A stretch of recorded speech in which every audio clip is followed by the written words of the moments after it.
Welcome back, French learners. Today we are going to see that while some structures are exactly the same in English and French, there are also typically French structures. Today, in this explainer, we are going to look at the architectural building blocks of French syntax. We're going to give you the advice, the tips, and the methods to master French sentence structure so you can stop misusing phrases and start speaking with absolute confidence. Here is a quick roadmap for the blueprint we'll be using to construct perfect French sentences today. We'll start with a foundation, look at the declarative blueprint, master word order, tackle direct and indirect objects, construct some negatives, and wrap up with why practice makes perfect. Let's jump in. Section 1. The foundation. So before we can even think about putting up walls, we have to know what makes a thought actually functional. Basically, we need to know the difference between a phrase and a full-blown sentence. A phrase, it's really just a few words hanging out together without a working verb. They're super common, totally useful, but they just can't stand on their own. A sentence, though, is your complete grammatical unit.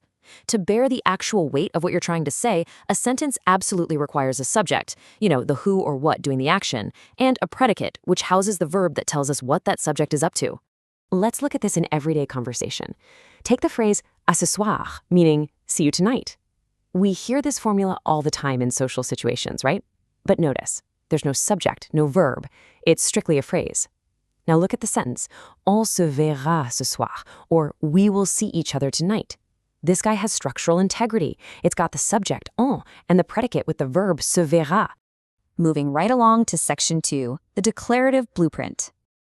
Okay, the foundation is set. We know we need a subject and a verb, so let's frame these walls. A declarative sentence does exactly what it sounds like. It declares things. In our grammar blueprint, this type of sentence is just there to communicate information. It makes a plain old affirmative or negative statement about a subject. That is it.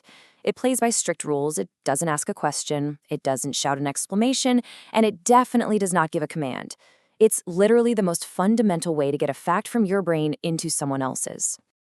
And honestly, this shows perfectly how aligned English and French can be at this basic foundational level. Look at the pilot lands on the runway. Subject, the pilot. Verb, lands.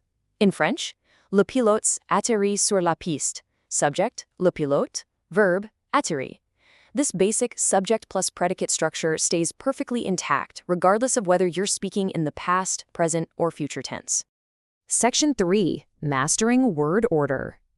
So, how does this work when we start adding more materials? Just like stacking bricks, there's a really logical sequence you need to follow to build a basic affirmative thought and avoid totally confusing people. Step 1 is your subject, a noun or pronoun. Step 2 is your verb, the action. And step 3 is your object noun, which is whatever person or thing is receiving the action of that verb. Look how incredibly straightforward this is in English. Marie loves Paul. Subject, verb, direct object. Boom. And the French maps to it, absolutely word for word. Marie aime Paul. When you're just dealing with simple direct objects, the architectural rules for French and English are exactly the same. You can totally trust your English instincts on this one. All right, Section 4, direct and indirect objects. Hold on, because here is where the renovation gets a bit tricky. We are tackling the load-bearing walls where English speakers tend to make the absolute most mistakes. So pay close attention here, students. English is a super flexible language. We can say something like Remy bought his father a book. We just casually toss the indirect object, his father, right before the direct object, a book. English lets us flip that order around. French, absolutely not. To say this correctly in French, you have to say, Rémi a acheté un livre à son père. Literally, Remy bought a book for his father. Here is the major takeaway. French word order is strict. It demands a sequence of subject plus verb plus direct object plus indirect object. If you try to translate that flexible English thought word for word into French, your sentence structure is going to completely collapse. It just sounds completely unnatural to a native ear. So remember, always place your direct object before your indirect object when you're using nouns. Which brings us to Section 5, constructing negatives. We spent all this time building up these nice, positive, affirmative sentences. But what if you disagree? What if you need to tear down that affirmative statement and just say no? How exactly do we build a negative declarative sentence in French? Well, we use what I like to call the classic French sandwich method. Let's take an affirmative statement. Michel joue au basket. Michel plays basketball. To make it negative, we just take our verb, joue, and we literally sandwich it between two negative words, ne and pas. So it becomes Michel ne joue pas au basket. The ne goes directly before the verb, and the pas goes directly after. Easy, right? And ne pas is really just the appetizer. Here is a handy toolkit of other negative framing materials you can swap in instead of pas. Definitely take a screenshot of this one. We've got ne rien for nothing, ne jamais for never, mais plus for no longer or not anymore, and ne personne for nobody. Just like pas, these words generally sandwich the verb to completely change the meaning of your sentence. Now, here is something incredibly fun and honestly a little mind-bending for us English speakers.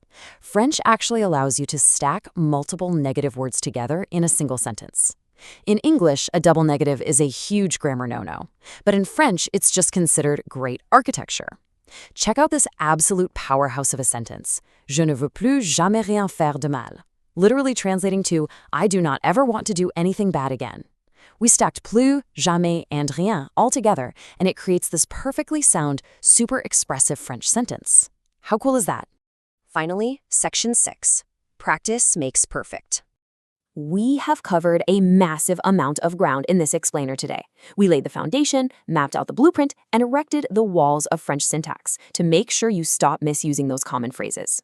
But here's the reality check, students. Just knowing the blueprint isn't going to build the house. You've got to get your hands dirty. You have to speak. And that is exactly why I want to encourage you to book a one-on-one conversation lesson with me. In these personalized sessions, we take all the method and tips we just talked about, put them into active practice. I'll be there to help you correct your word order in real time. Get the hang of those tricky direct and indirect objects. I'm going to leave you with this really beautiful French proverb. C'est en forgeant que l'on devient forgeron. Literally, it means, it is by forging that one becomes a blacksmith. It's the French way of saying, practice makes perfect. You can stare at blueprints all day long, but to actually become a master builder, you have to do the work. So book a lesson today, let's start forging those French skills together, and I will see you in the next explainer.